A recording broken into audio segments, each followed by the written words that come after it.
Hi, it's Mark out here with you today, no surprise, from the gun range. And I want to ask the question that's been asked a million times: which is best, red dot sight or steel sights? Let's ask it a little bit differently today though. Let's ask which is best for you. Not whether a red dot is better than a steel sight or steel sight is better than a red dot, but which one is better for you with the gun that you shoot it on, in the scenario that you may have to shoot in, at whatever distance you shoot best at, which sight works best for you. I'm going to show you several guns that I actually use and carry. I use both steel sights and I use a red dot on one of my guns. And there's reasons for those guns and how I've got them set up and why I use which sight, and I'll talk to you about them. I'm going to invite comments down today to understand that those comments should be polite and not combative. We're not here arguing about which is best overall. We're asking about which is best for you. So your experience comment down in the comment section below will be welcome. Give us insight on what works best for you, why, under what conditions, and so forth.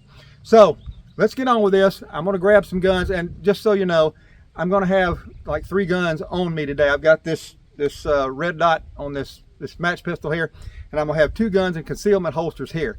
I'm not trying to show off, and I'm not trying to make a statement here. It's just easier for me while I'm talking to the cameras and doing all this different stuff and shooting to have the guns right here on me while I'm shooting. So that's the reason they're going to be on me.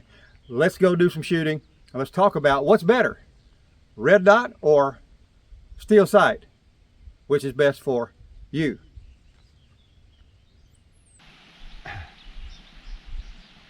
Now on targets that are out, for me, on targets that are out at about 15 yards or closer, 15 yards closer, say 45 feet or closer, like these right here, something that you don't hear talked about in a whole lot of these type videos is target separation. If I'm in a scenario, what I do is I come out and I practice for scenarios that I might get caught in, that I might have to use a gun. In scenarios where I might get caught in where it's crowded, but people are up generally fairly close to me, then what I've got here is I've got a scenario where targets are fairly well distinguishable. Right here in front of me, they're out to about 40-45 feet. It's easy to distinguish your targets. The targets are easy to separate and to visualize.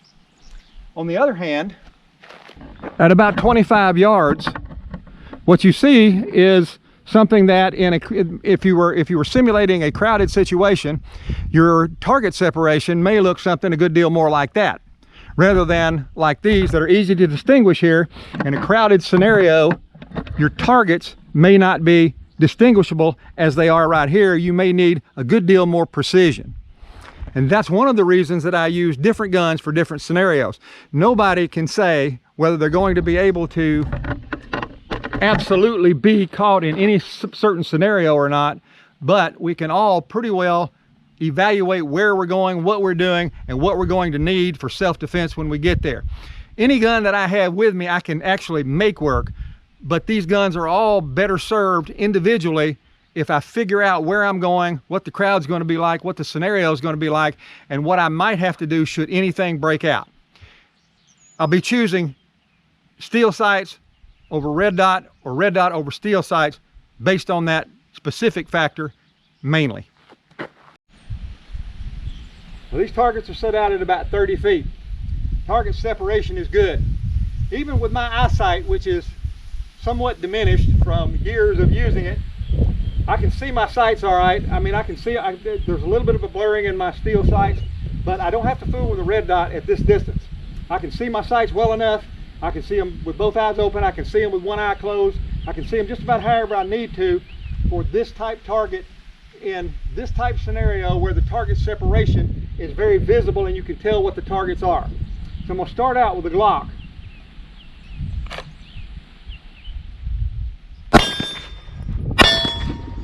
Starting out with the Glock, you can see it's not hard to separate. I don't have to do anything in particular to get on target with this gun, with those targets being that well separated. And since I've got multiple guns on me, I'm going to be very careful about how I put these back. Even with a little Smith & Wesson shield in 45, if I have to move in, I'm this close, I don't have to distinguish between targets. I don't have to figure out the targets. The targets are well defined. They are well separated. I don't have to work that out. Now, what the red dot's going to do is it's going to help me where the target separation is not as good as it is up close, where there may be a lot of movement in a crowd. Say, if somebody that you know is caught in this crowd, and you see a shooter in this crowd, or you see innocent civilians around them, you see friends, or maybe you even see family members right there nearby, you've got to be able to pick out those targets. Target separation is critical when you're having to make a shot, particularly at distance.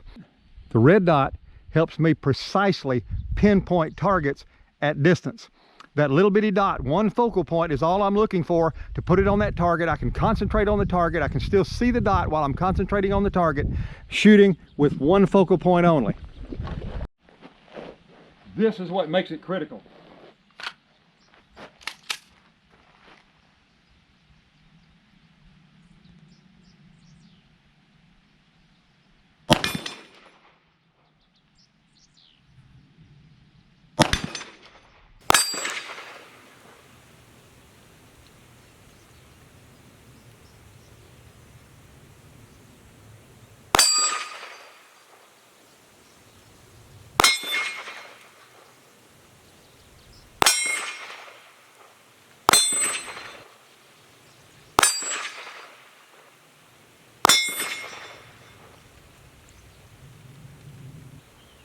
So when it comes down to the steel sights or the red dot sight, for me, the steel dot sights go with me on my day-to-day self-defense needs. For me, for my personal protection, for people that might be somewhere near around me, that's what it goes for day to day. That's what, in the scenarios that I'm in from day to day, that's what's most likely for me if anything should go down.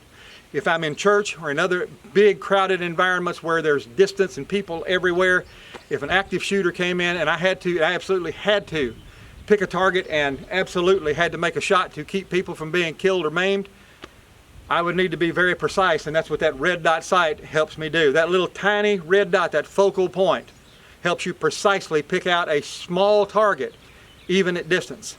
And at 20 and 30 and even further out, 30 yards out and even further, with a red dot sight, you can dependably do that, provided you've got that sight dialed in and you practice with it.